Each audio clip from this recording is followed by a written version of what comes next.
Bismillahirrahmanirrahim. Bismillahirrahmanirrahim. Paslun utawi iki ku pasal sawiji. Bibayani bulugil murahiq wal muksir.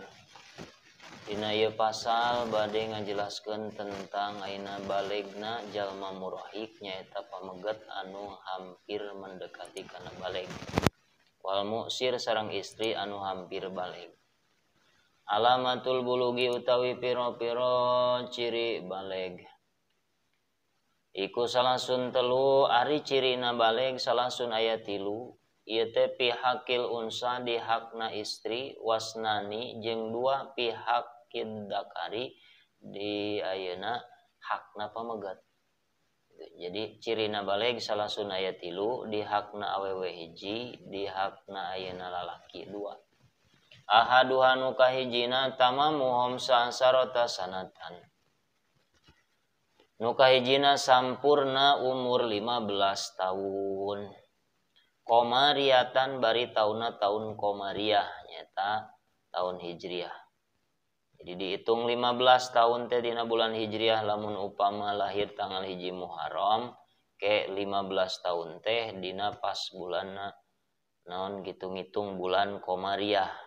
Nyata anu ayeuna tanggalna 30 sampai tanggal 30. Tahdidiatan kalawan pas. Had tahdid teh nyata pas. Itu 15 tahun kakarek ayeuna dihitung balik.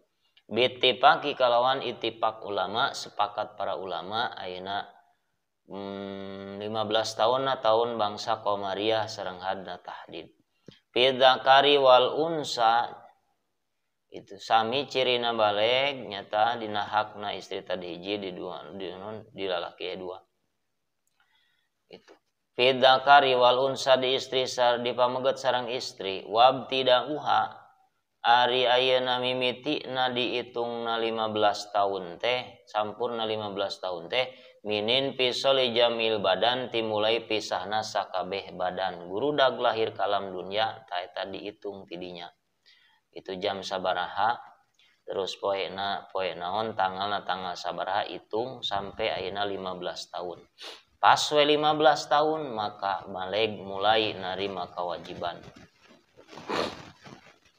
Wasaniha lan teh kang kaping do ayeuna salasun nu kaduana ihtilamu ail imna. Maksud ihtilam teh nyetal imna keluar cai mani.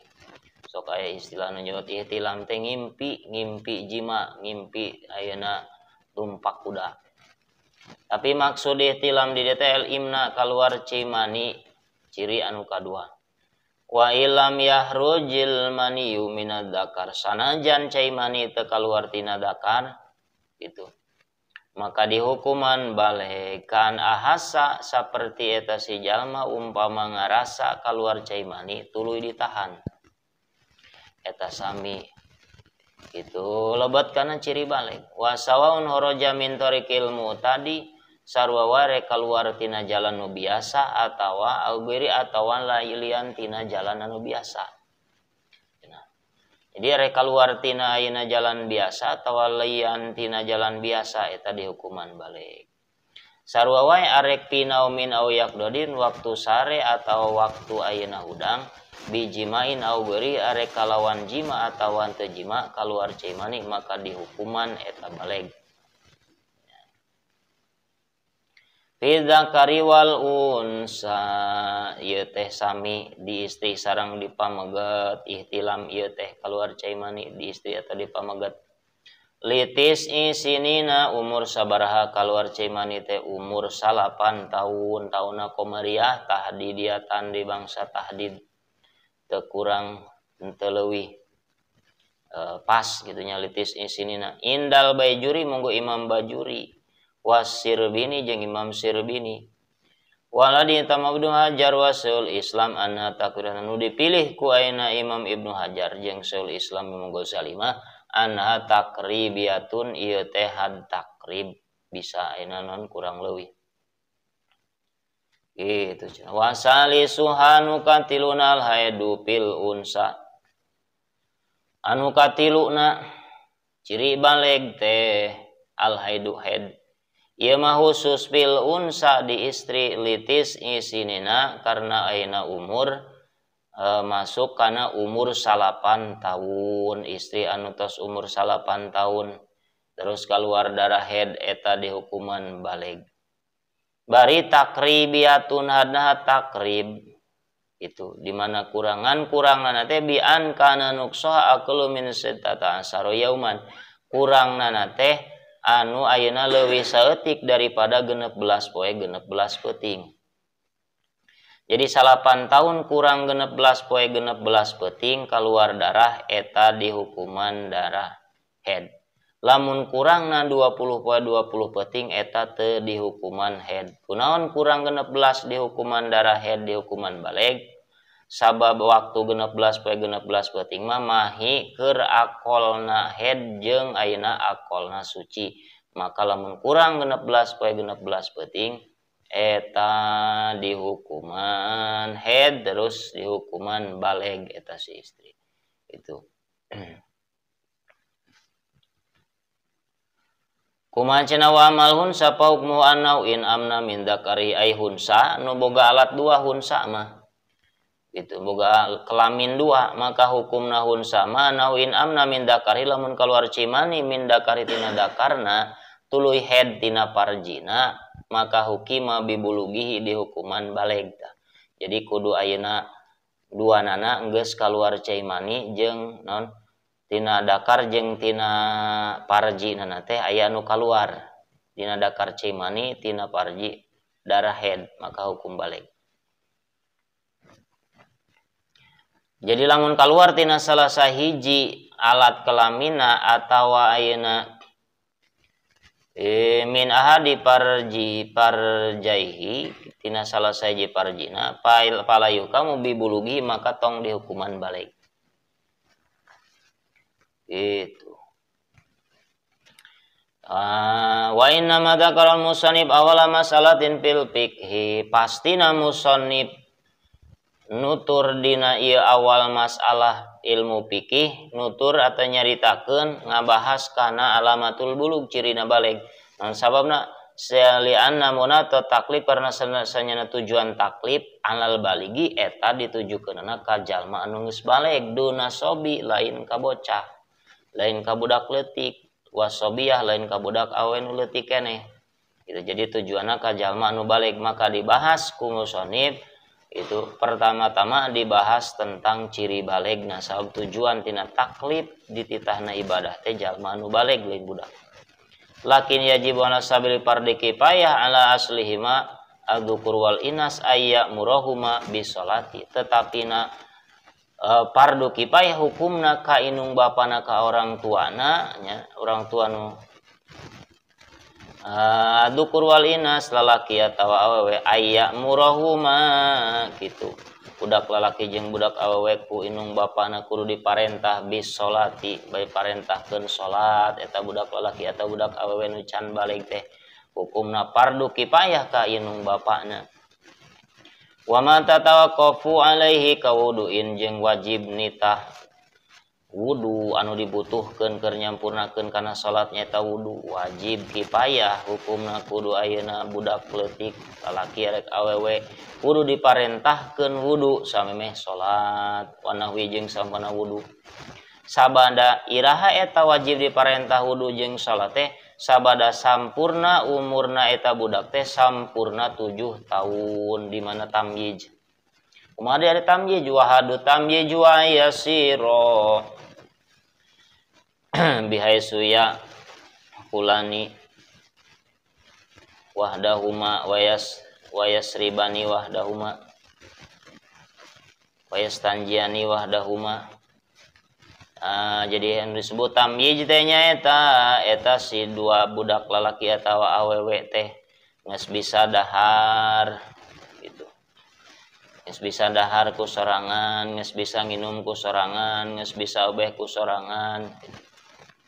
Nah, maka geus tamyiz umurna 7 tahun wajib kifayah ka inung bapana wudu dititah wudu jeung dititah salat.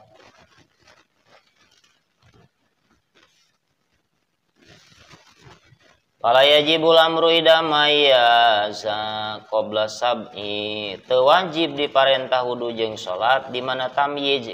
Geus tamyiz ngan umurna encan 7 tahun, bal yusanu tapi eta mah sunat. Wa yamurahuma jeung kudu diparentah eta si dua budak lalaki atau awe deui diparentah bisaroidin dhahirana wisaum. Kudu ngalaksanakeun syariat-syariat agama anu dohir seperti puasa, ida toko di mana kuat. Gitu cenah.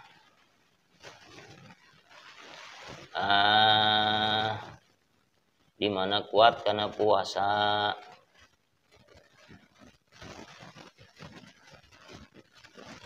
Wala budda ma sigatil amri minat tahdid, mesti deui sarta ayeuna segatna amar, segatna marentah ka budak lalaki atau budak awewe minat tahdid tina nyingsieunan. Nitah saperti ayeuna ngucap kieu inung bapana ka eta budak. Sholliya wa illa darabtukuma. Pek anjeun kudu salat, lamun teu salat maka bakal diteungeul anjeun gitu. Kudu disingsieunan eta budak anu ayeuna samemeh umur 7 tahun teh. Wa ya'lamahuma anna Nabiy sallallahu alaihi wasallam wulida bi Makkah. Tuluy deui kudu diurukan diberi pelajaran tentang ayeuna utusan Allah, tentang Kangjeng Nabi Muhammad sallallahu alaihi wasallam yen Kangjeng Nabi teh wulida bi Makkah. Wa ursila fiha nagnya bila di Mekah diutus di Mekah, wa mata fil Madinah pupusna di Madinah, wa dufina bibag wa dufina piha jeung dikubur dimakomkeun Kangjeng Rasul piha di Madinah. Wa yajibu wajib deui aidon ayadribahuma ala tarki zalika darban ghairu mubarahin fi asnail asyirah. Wajib deui kudu ayeuna diteungeul eta budak di mana ninggalkeun salat. Kitunya. Di mana budak teu migawe salat, dorban ghairu mubarahin kudu diteungeul ngan teungeulan nu teu matak ngaraheutan, nu teu matak ayeuna nepikeun ka kaluar darah ketika raheut, ketika budak teh dijahit, ketika potong tulang, ketika totos kulit potong tulang. Iraha meunang diteungeul eta budak lamun teu salat fi asnail asirah dina umur tengah-tengah umur 10 tahun. Umur 10 tahun mustara non tara daek salat keneh. Maka eta budak kudu diteungeul ngan teungeulanana ulah matak ngaraheutan ulah matak kaluar getih potong tulang. Banda kamalitis ni sabada sampurna 8 tahun lihtimalil bulugi pihak sabab ihtimal balik dina umur 8 tahun. Walil mu'alim jeung ka guruna deui ka mu'alim nu ngawurukan al amru la darbu meunang marentah la darbu ulah neungeul. Itu nitah salat tapi ulah neungeul guruna mah illa bi'idnil wali anging di mana diidinan ku inung jeung bapana lamun ceuk bapana teh kopae tah. Itu budak amang lamun pek aina teu ngawaro di teh salat dekeun salat gak boget teungeul ku awi sab belah cuk inung bapak lamun geus kitu mah atunya nu jadi bapana geus masrahkeun meunang kanu jadi guruna neungeul. Wa mislu ajaud sami sacara wali azawaj deui salakina fi jaujatihi dina urusan aina pamajikana kalau amrul darbu menang marentah lah darbu ulah neungeul lamun pamajikana teu daekeun salat kudu aina dititah salat ulah diteungeul kecuali illa biidnil wali anging menang diteungeul lamun diidinan ku walina ku bapana. Wa siwaka salat fil amri wa darbi siwak nyusur sami sacara salat fil amri dina ayeuna marentah jeung dina neungeulna kitu. Namun ayeuna dititah ayeuna siwak teu ngawaro eta budak ulah diteungeul. Wa hikmatu dalika naon hikmahna? Wa hikmatu dalika tamrin alal ibadah liya tadaha.